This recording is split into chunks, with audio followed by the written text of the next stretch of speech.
In this video, I'm going to show you how to cancel Robinhood Gold, so just follow these steps carefully.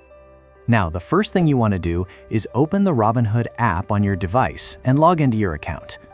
Now, before you continue, you need to make sure that you do not have margin enabled or any instant deposits pending, because if you do, you won't be able to downgrade from Robinhood Gold.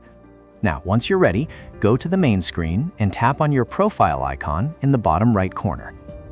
Now, this will open your account page, and from here, tap on the menu icon in the top left corner, which looks like 3 horizontal lines. Now, scroll down and select Robinhood Gold. Now, once you're inside the Robinhood Gold section, scroll down until you see the option that says Downgrade from Gold, and tap on it.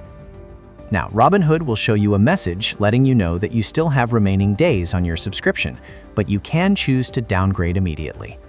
Now, review the information, and once you're ready, tap on Downgrade from Gold to confirm. Now, your downgrade request will be processed, and your Robinhood Gold subscription will be canceled. And that's it. That's how you cancel Robinhood Gold.